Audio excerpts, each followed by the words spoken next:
Last year, I spent just $8 on food. It's not just food I stopped paying for. I stopped buying almost everything that you can think of, every physical thing.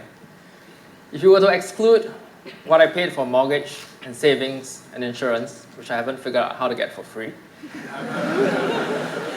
I spent just $3,700 for the entire year.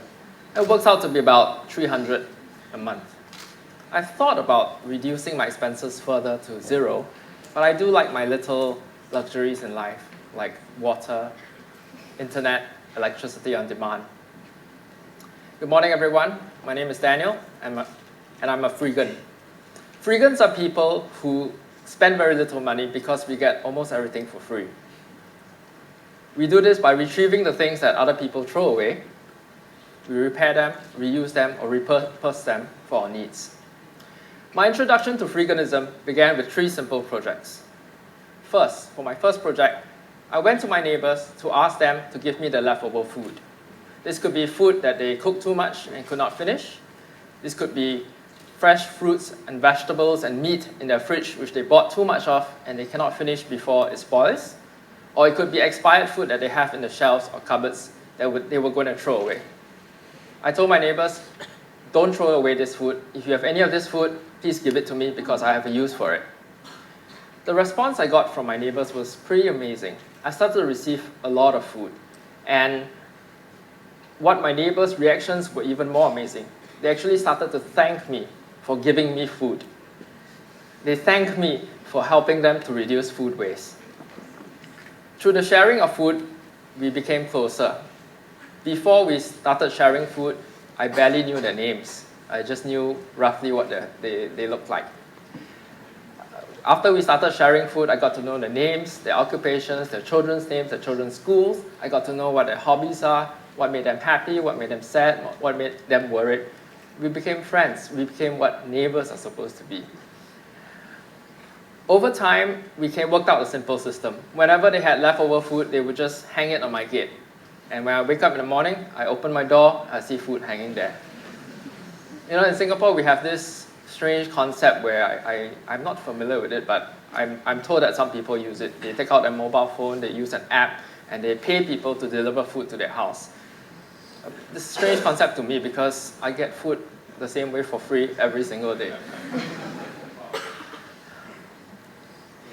When I started out, I was still eating out quite a bit. But it slowly stopped making sense because why was I paying for food to eat? Why was I paying to eat outside when I have so much free food in my fridge? For every meal that I ate outside, it meant one more meal accumulated in my fridge. And if I did not plan my meals properly, I would soon run out of space in my fridge. So I gradually stopped eating out because I was struggling to finish all the food I had at home. I'm still struggling. That led me to my second project. My second project was to go to the back of a supermarket or shop or bakery and after they closed for the night and to see what they threw away behind their shop. I remember the first time I went to a supermarket, I had one of those big blue IKEA bags and I went to the back of the shop. You know what I found? I found apples, pears, oranges, bananas, honeydew, watermelon, grapes, avocados. Whatever you can buy in the supermarket, I found it back there. So I just loaded up my bag and brought it home. I started to visit this supermarket about 2 to 3 times a week. Not the supermarket, the back of it. And I would just load up my bag with fruits and bring it home and struggle to finish it. Very often I could not finish it, so I would give it to my neighbors and my family, and they would struggle to finish it. But I stopped this practice after about 3 or 4 weeks because I didn't have space in my fridge. And my neighbors didn't have space in their fridge either. That led me to my third project. My third project was to walk around my HDB neighborhood to see what people put in plastic bags and leave at the void deck. I'm sure we all have seen things like cupboards and tables and chairs left next to the bin or next to the lift. But I'm not talking about that. I'm talking about what people put in plastic bags and leave at the void deck. And before I started this project, I never noticed those plastic bags. But once I started to notice plastic bags on top of letterbox, on tables, on chairs, hanging from pipes, behind staircases. And one would assume that the contents of these plastic bags were trash. That would be a false assumption. To know what's inside those plastic bags, you really have to open every single one. By far, the most common items we found was clothes, bags, and shoes. And we're not talking about tattered and worn out clothes. We're not talking about shoes with holes. We're talking about branded stuff. Zara, G2000, Timberland, Clarks, Doc Martens. I found watches also, not just Casio, but Seiko and Swatch and Guess and Armani Exchange. I found bags, Prada, Coach, Burberry, Charles & Keith, Anello, Mango. Whatever you can buy at shopping malls, I found it. Now, I know you all want to go and check out your HDB by then. I found also food, condiments, cooking oil, sesame oil, oyster sauce, soya sauce, vinegar, rice wine, mixed herbs, ground pepper, cinnamon. I found snacks and beverages, instant coffee, instant Milo, tea, cereal. I found electronics like laptops and mobile phones and power banks and hard disk drives and earphones. And after that, I started to look what was inside general waste bins and recycling bins. General waste bins are your green bins, recycling bins are your blue bins. In your recycling bins, you're supposed to find 4 kinds of things, which are plastics, metal, clothes, cloth, and paper. But that's not all you find there. For Christmas last year, I found a working PlayStation 3. Yeah, so I played Final Fantasy 13 over Christmas. That's not all you find. You find a lot of household appliances that are in working conditions. Hair dryers, hair curlers, hair straighteners. You find air fryers, microwave ovens, toaster ovens, convection ovens. You find pots and pans. You find everything that you have in your home, you can find it in a bin. So I started to bring these things home, and I started to realize that the things that people threw away were actually in better condition than what I had at home. So I did the natural thing. I just upgraded. Whatever I found that I had at home, it was better condition, I replaced it, and my old one, I would just give it away. And I live in luxury. Luxury means I use things like Ralph Lauren polo t-shirts to clean my kitchen floor because it's very absorbent. And I would, when we bring stuff home from the trash, sometimes they're a bit dirty, they need a bit of cleaning, so I'll use some alcohol. I find that vodka and Bacardi work well. I'm not joking. So that's how I lived for a while. And what I did next was I created a Facebook group called Freegan in Singapore, and I shared my finds with my friends there. And over time, more and more people became curious. Daniel, how do you find these things? Can you teach us? So I organized dumpster diving tours, small groups, and I teach them the skills, the knowledge, the etiquette, the laws, and equip them with the basic equipment that you need to do this activity. They went with me for a couple of times. After that, they could bring that knowledge back home and dumpster dive in their own neighborhood. Over time, I accidentally created a movement. The Facebook group currently now has about 3,000 members, and we started about a year ago. The reason why we have so many members is because somehow the media got wind of it and decided to do a few stories on me, and then our membership just exploded. We just added number 3,000 last night.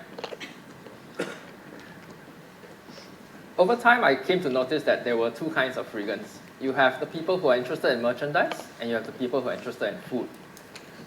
For me, food is something very close to my heart and my stomach.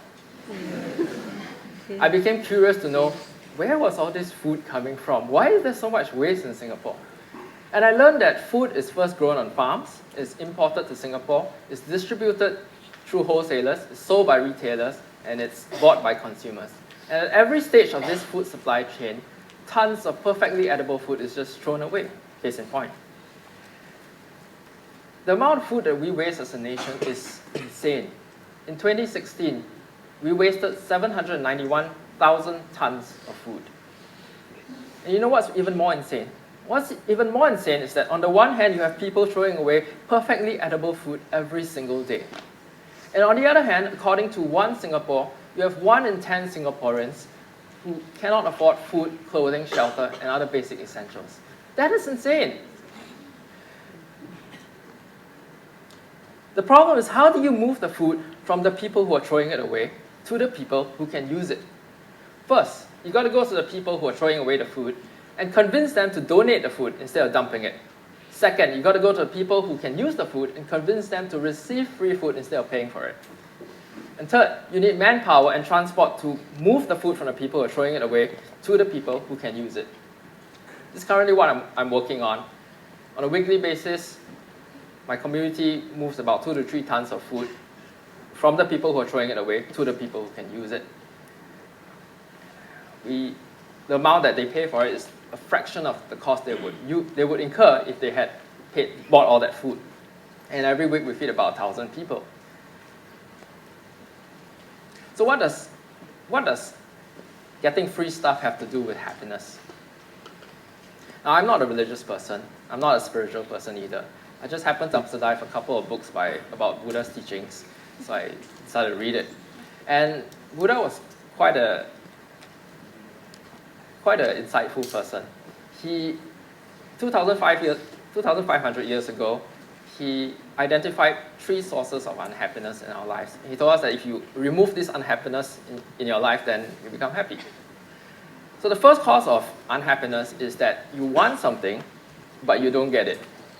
And this tension between what your ideal is and where you are today is what causes unhappiness.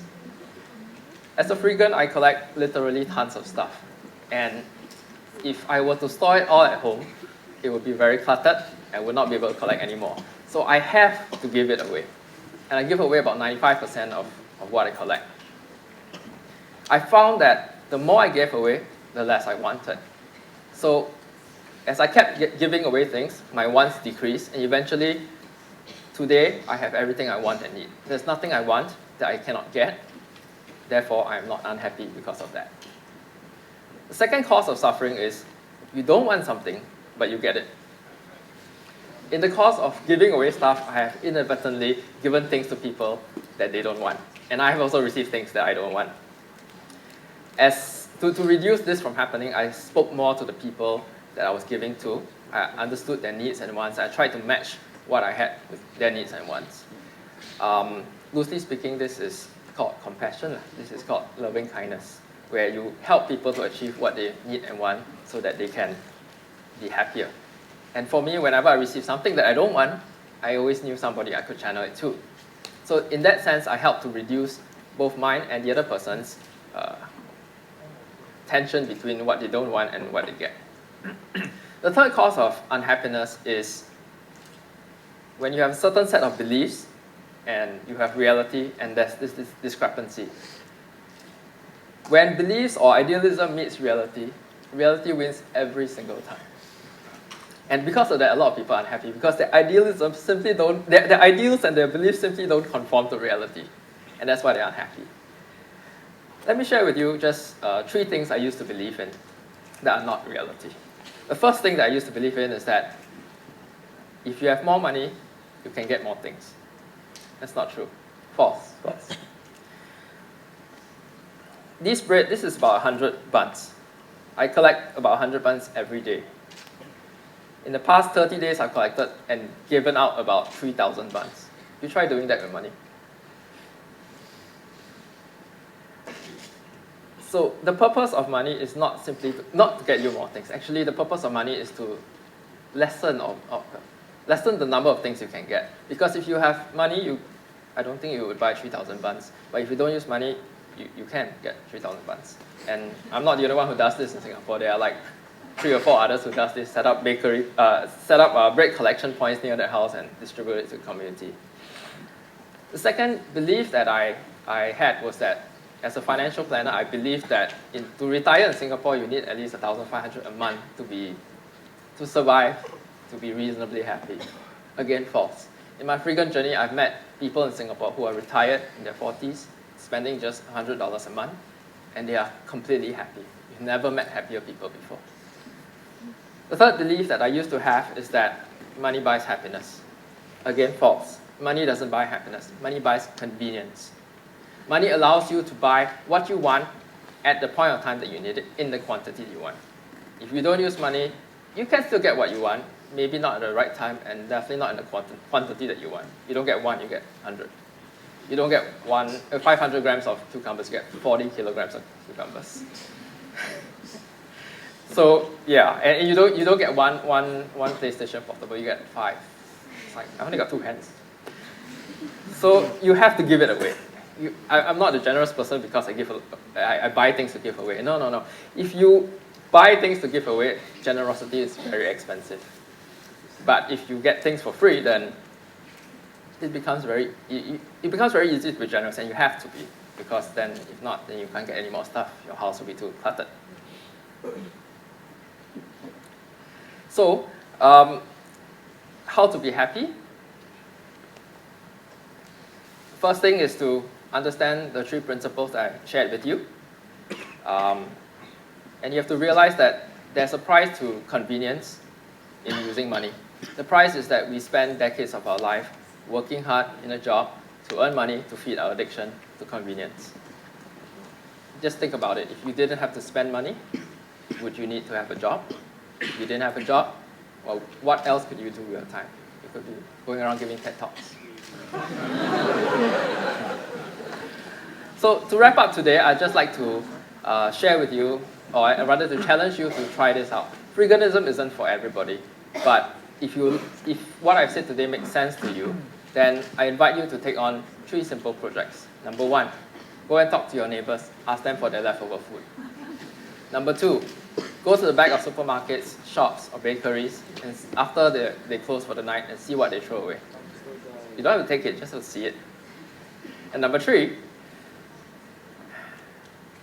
you take a walk around your HDB neighborhood, and you see what people put in plastic bags and leave it at the void deck. Just open them up and have a look. I guarantee you, it's going to be fun, and it's going to be life-changing. Thank you.